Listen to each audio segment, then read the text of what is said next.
Olá, meus amados irmãos e minhas irmãs em Cristo Jesus. Que a paz do nosso Senhor e Salvador Jesus Cristo esteja sobre a sua vida, sobre a sua casa, sobre a sua família. Seja bem-vindo mais uma vez ao nosso canal, que Deus possa te abençoar em mais essa oportunidade. Convido você, meu querido irmão, minha querida irmã, que ainda não se inscreveu no nosso canal, que estivesse agora clicando nesse botãozinho vermelho, logo abaixo do link, e estivesse aí se inscrevendo, compartilhando essas mensagens para grupos, familiares, e também não deixasse de acionar o sininho, para toda vez que eu postasse um novo vídeo, você recebesse aí essa nova notificação. Quero estar aí compartilhando com os amados irmãos mais uma palavra que veio do coração de Deus para o meu coração. E espero que possa também mover o teu coração e te dar aí a vitória sobre a sua vida. Queria estar compartilhando com os irmãos um texto lá em Lucas capítulo 16, do versículo 19 ao versículo 31, que nos diz assim: Havia certo homem rico que se vestia de púrpura e de linho finíssimo e vivia todos os dias regalada e esplendidamente. Havia também certo mendigo chamado Lázaro, que jazia cheio de chagas à porta daquele, e desejava alimentar-se com as migalhas que caíam da mesa do rico. Os próprios cães vinham lamberem as chagas. Morreu o mendigo e foi levado pelos anjos para o seio de Abraão. Morreu também o rico e foi sepultado. No inferno, estando em tormentas, ergueu os olhos e viu ao longe a Abraão e Lázaro no seu seio. Então clamou: Pai Abraão, tem misericórdia de mim, e manda a Lázaro que molhe na água a ponta do seu dedo e me refresque a língua, porque estou atormentado nesta chama. Mas Abraão respondeu: Filho, lembra-te de que recebeste os teus bens em tua vida, ao passo que Lázaro somente males, mas agora ele é consolado e tu atormentado. Além disso, está posto um grande abismo entre nós e vós, de sorte que os que quiserem passar daqui para vós não poderiam, e nem os de lá passar para cá. Respondeu ele: Rogo-te, ó Pai, que o mandes à casa de meu pai, pois tenho 5 irmãos, que ele lhe dê testemunho, a fim de que não venha também para este lugar de tormento. Disse-lhe Abraão: Tem Moisés e os profetas, ouça-los. Disse o rico: Não, pai Abraão, mas se algum dos mortos fosse ter com eles, arrepender-se-iam. Respondeu Abraão: Se não houve a Moisés e aos profetas, tampouco acreditarão, ainda que algum dos mortos volte à vida. Que esse texto possa falar no seu coração, falar em nossas vidas. Nós sabemos, irmãos, que existem coisas que são invisíveis, mas sabemos a existência delas.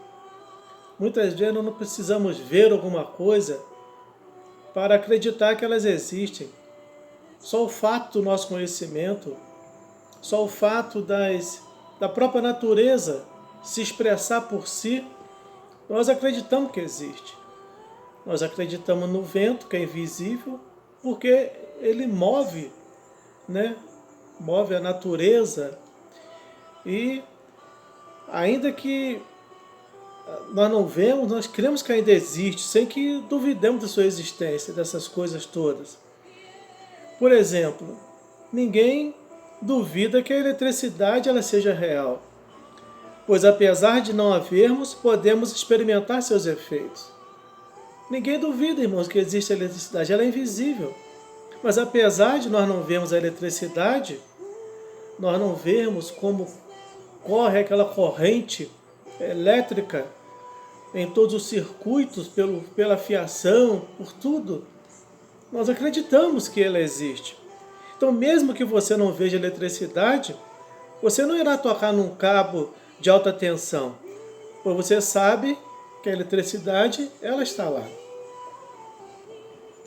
E eu queria falar nesse assunto de até uma mensagem que eu vi e eu queria compartilhar com os irmãos. De uma mensagem que eu recebi no folheto eu queria compartilhar com os irmãos essa mensagem que eu acho muito importante sobre as 4 realidades. Que geralmente, irmãos, nós nos preocupamos muito com esse mundo, nós não nos preocupamos com o mundo vindouro. E hoje, principalmente, nesse mundo materialista, nesse mundo imediatista que nós vivemos, muito menos as pessoas não se preocupam com o mundo vindouro, com as coisas vindouras. É como se elas não existissem. É como se não existisse um mundo vindouro. Nós vemos as pessoas falarem de céu, às vezes até falam de inferno, mas as pessoas nunca se preparam para não irem, principalmente para o inferno, e não se preparam para ir para os céus. Então, se eu acredito em algo e eu não me preparo para aquilo, é como se eu não acreditasse. Se eu falo da existência de um inferno e eu não me preparo para eu não ir para aquele lugar, eu procuro me santificar, é como se eu não acreditasse que ele não existisse.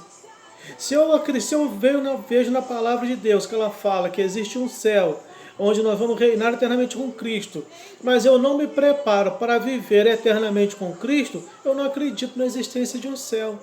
Eu acredito que a minha vida é eterna aqui nesse mundo. Então, a gente fala de uma coisa que parece que não acontece, nós não nos preparamos para aquilo. E é justamente isso que essa ilustração nos fala.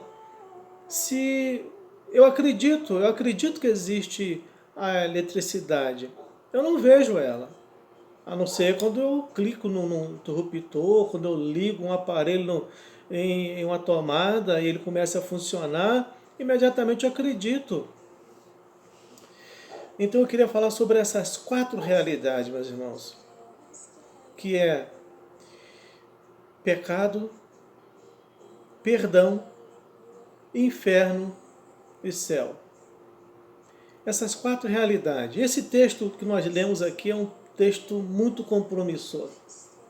Apesar dele ser distorcido, primeiro por alguns por falta de conhecimento bíblico e outros por algumas seitas heréticas. Em alguns que acreditam que a pessoa, ela, quando olha para esse texto, olha para Lázaro, que vivia revirando o lixo daquele homem rico, para encontrar algumas migalhas para comer, esperando algumas migalhas da sua mesa.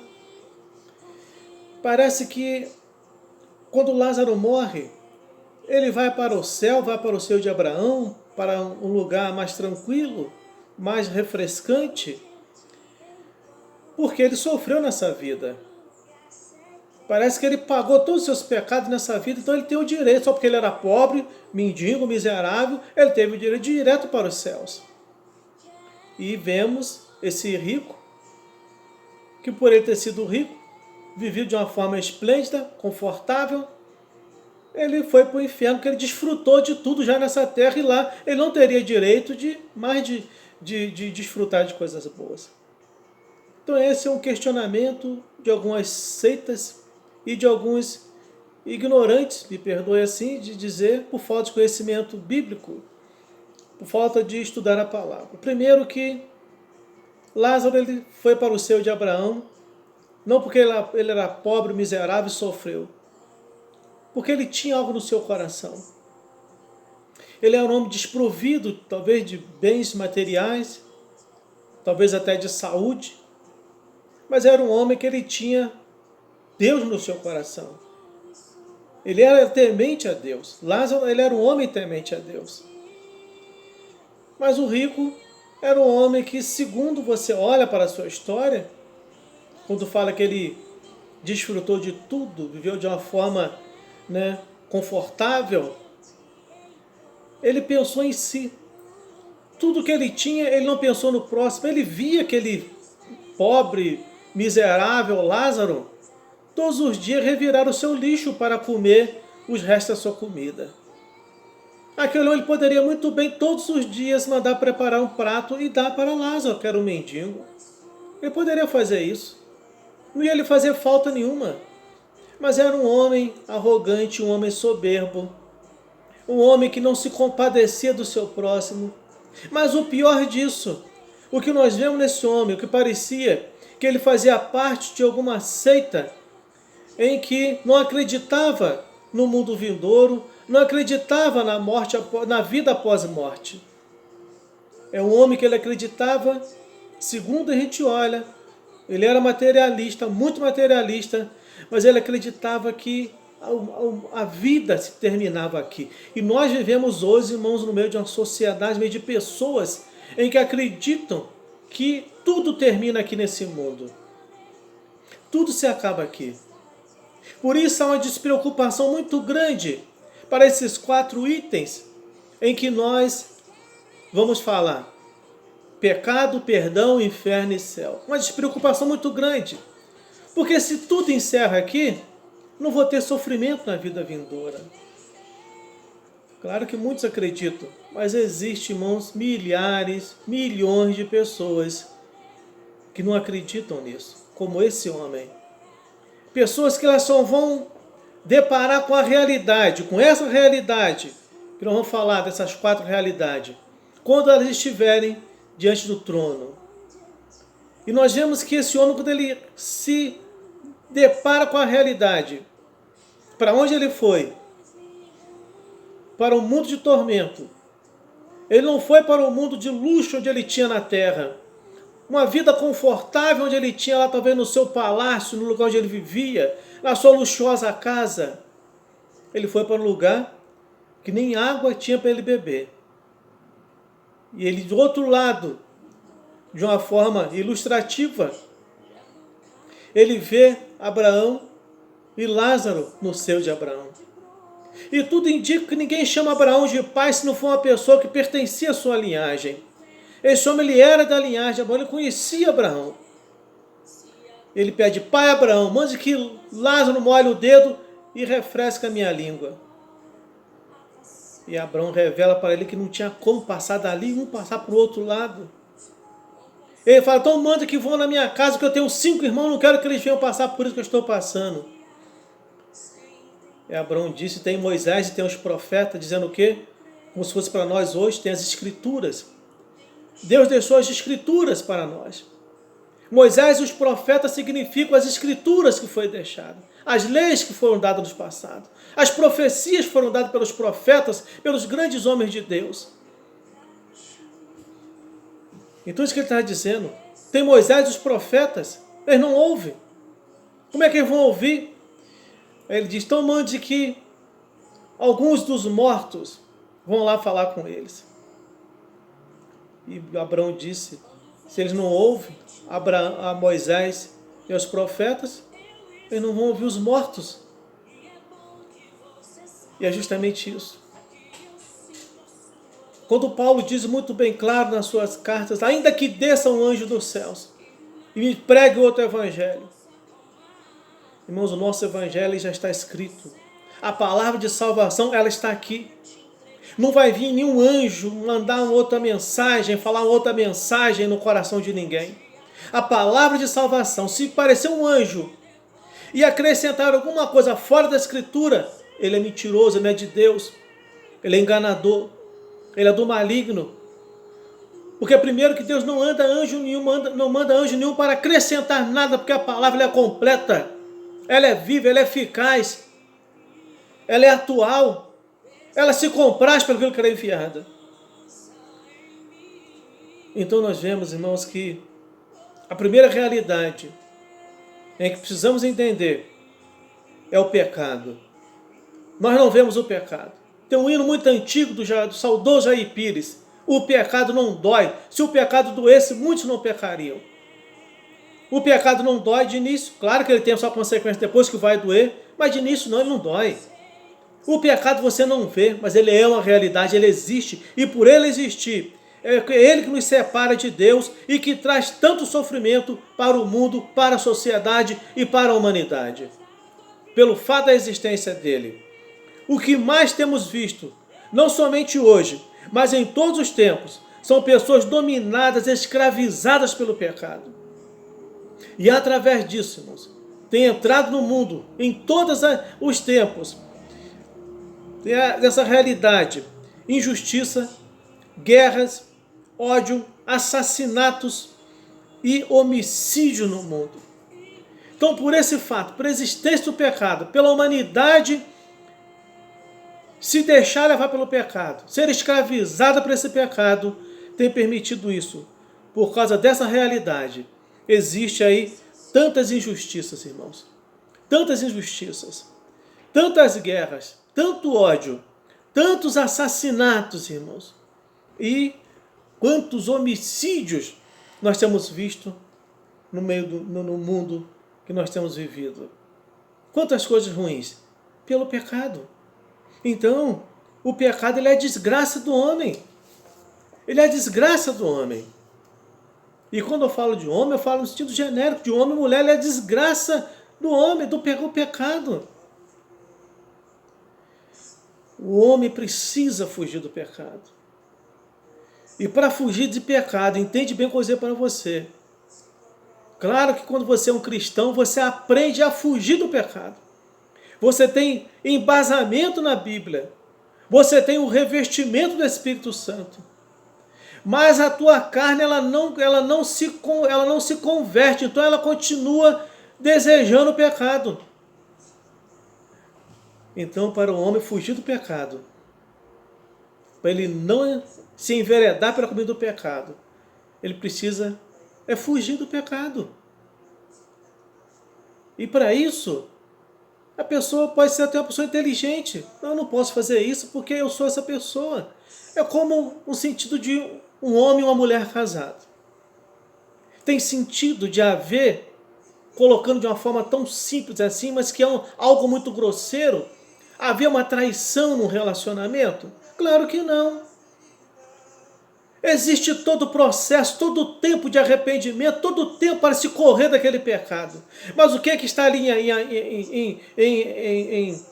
em foco? O que está ali naquele momento que está dominando o pecado? A carne. Porque ela não é convertida. É o chamado concupiscência carnal, o desejo controlado. E a pessoa ela não vai controlar porque a carne não se converte. Então o quê? Foge do pecado, foge desse mal. Então a primeira realidade é o pecado. Não vemos, mas ele está ali. Só vamos ver depois que cometê-los, aí vem a consequência daquele pecado. E a segunda realidade é o perdão. O perdão é uma realidade. Você não precisa mais servir ao pecado, pois Jesus Cristo nos liberta dessa escravidão. Ele morreu pelos seus pecados para que você possa viver em liberdade. Cristo, ele morreu, irmão, para que possamos viver em liberdade, não em libertinagem, não em uma liberdade em que eu faça aquilo que eu quiser. Não, Cristo morreu por mim, Cristo levou meus pecados, então eu sou livre, eu faço o que eu quiser. Não. Eu tenho uma liberdade debaixo de uma graça, onde eu tenho pleno conhecimento do meu erro e pleno conhecimento para onde eu vou se eu abusar da graça, da liberdade que eu tenho. Essa minha liberdade é como aquela liberdade que você tem o direito de ir e vir. Liberdade de expressão dentro das nossas leis. Mas a liberdade em Cristo é a menor liberdade de eu viver nesse mundo, mas não praticar as obras desse mundo. Me dá liberdade de eu ter minhas companhias, de ter os meus amigos até do mundo, mas não andar pelo caminho do mundo, não me assentar na roda dos escarnecedores. Me dá liberdade de ter a minha festa, de ter os meus momentos de lazer, mas não de participar de práticas em que as pessoas do mundo elas se envolvem. Então eu tenho uma liberdade onde eu tenho que saber até onde vai essa minha liberdade. Então nós vemos no qual nós temos o quê? A redenção pelo sangue. A redenção pelo sangue, a remissão dos nossos pecados. Segundo a riqueza da graça. Efésios capítulo 1, versículo 7. Então, a segunda realidade é o perdão. E a terceira realidade que nos fala que existe, que esse homem só foi descobrir após morrer, esse rico, é o inferno. Apesar que ali ele não estava no inferno, ele estava no chamado Hades. Há uma diferença entre Hades e o inferno. No Hades as pessoas elas vão, ainda não estão naquele inferno de tormento. No Hades eles ficam aguardando o julgamento. Não é um lugar de paz. O problema desses lugares chamado Hades, chamado inferno, chamado Sheol, são que as pessoas ali, meus queridos irmãos, elas vão conscientes de tudo que elas praticaram aqui no passado. Sejam coisas boas e coisas ruins. Principalmente as ruins. Elas vão muito conscientes. Elas se lembram nitidamente de tudo que elas fizeram. Agora já lá no paraíso, não. No paraíso, e para onde nós vamos? Lá não. Lá a gente não lembra das coisas que nós fizemos aqui. Já não tem mais lembrança de nada. Então, o segundo que esse homem descobriu após a sua morte foi o inferno. Tanto que ele lembrou dos seus irmãos. Tinham 5 irmãos. Não deixa eles vir para cá. Porque ele não deu ouvido. Esse homem, com certeza, ele ouviu em algum momento alguma palavra que pudesse transformar o seu entendimento, tirar aquele egoísmo, tirar aquele egocentrismo do seu coração, da sua mente, tirar todo aquele ressentimento que ele tinha de menosprezar o próximo. Ele tinha ouvido, com certeza. Mas, infelizmente, aquele homem, ele decidiu o seu caminho. E quando ele se deparou com a realidade que foi o inferno, que é uma realidade que muitos não acreditam, e é isso que o inimigo quer, irmão, entende bem? Compartilha essa mensagem. Tem muitas pessoas, o inimigo ele não quer que essas pessoas acreditem no inferno. Porque ele sabe que o inferno existe, o inferno foi feito para ele e seus anjos, e ele quer levar muitas pessoas para lá, e vai levar muitas pessoas para lá, para viver eternamente com ele. Então as duas realidades já mencionadas, o pecado e o perdão, conduzem a 2 caminhos e conduzem a 2 objetivos. Quem permanecer no pecado e não receber o perdão, permanece separado de Deus. É isso que o inimigo quer. Que a pessoa permaneça aí no pecado, sem o perdão, para que ela não entre no reino da glória, continue separado de Deus e receba a condenação eterna. A pessoa vai para esse lugar onde o inimigo quer que vá, que lá é a casa dele, que é o inferno. O inimigo ele não tem casa. Quando o texto de Mateus fala que ele, após ser expulso de uma casa, ele sai, ele anda pelos 4 cantos da terra, ele procura um lugar onde repousar novamente, ele não encontra, ele volta para o mesmo lugar. E ele vê aquela casa varrida, adornada, sem proteção nenhuma. Ele é covarde, irmãos. Ele vai e busca mais 7 piores do que ele para invadir essa casa, invadir essa residência. E o ato, as obras, vai ser pior do que as primeiras. O inimigo ele não tem casa. Ele quer fazer isso. Quando ele vai buscar mais 7, não é simplesmente pelo fato das suas obras, daquelas pessoas serem 7 vezes piores do que eram, não. Terem tormentos piores, dificuldades maiores, não. É que a proporção de destruição dele vai ser maior ainda.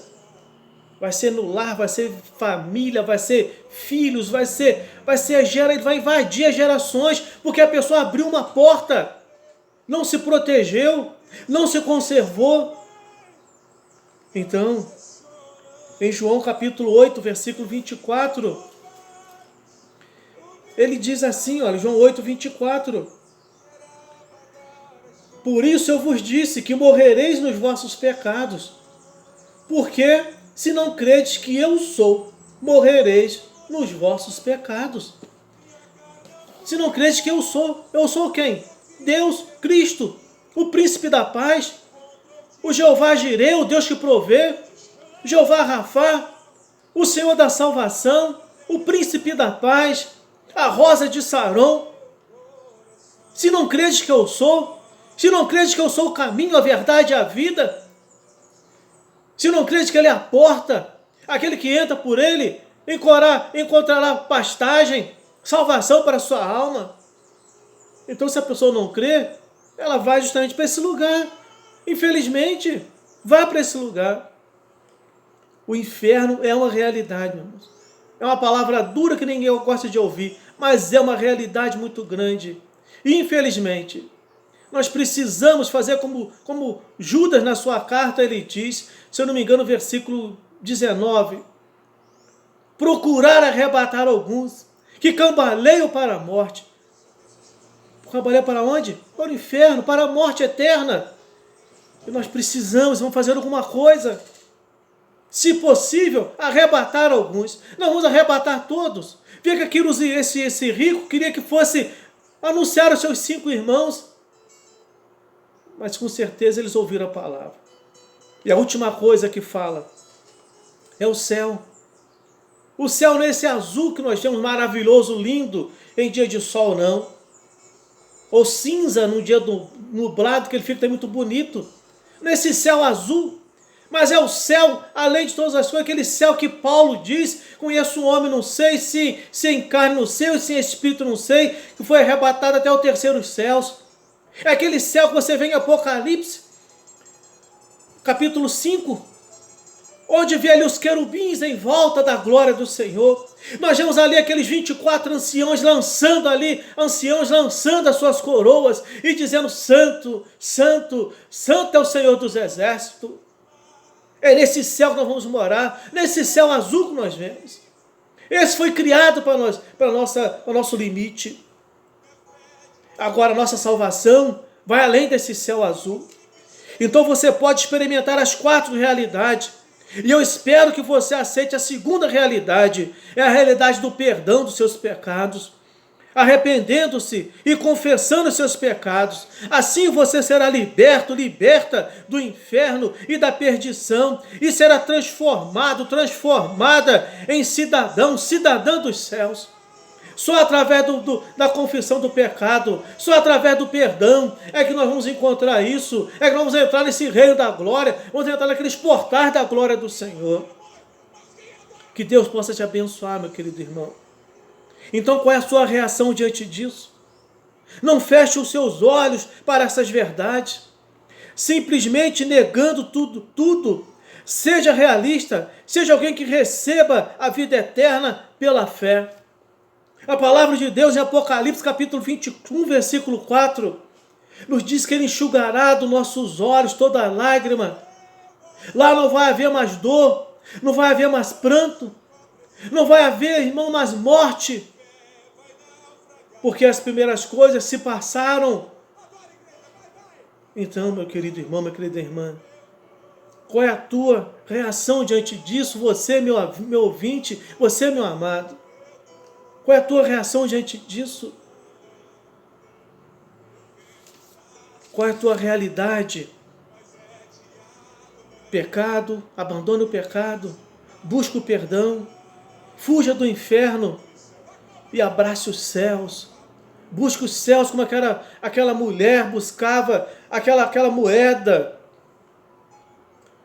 Busque os céus como aquele homem garimpou aquela pérola. Conservou aquela pérola preciosa, em que diz que o céu é como uma pérola, que quando se encontra, conserva. Que Deus te abençoe, Deus te guarde, te proteja. Deus, obrigado por essa palavra santa, viva e eficaz. Coloca essa palavra no coração desse ouvinte, dessa ouvinte, que eles possam, Deus, ser agora confrontados com essa palavra santa e serem libertos, Pai, do caminho do pecado. Meu Deus, e possam, meu Deus, encontrar o caminho do perdão.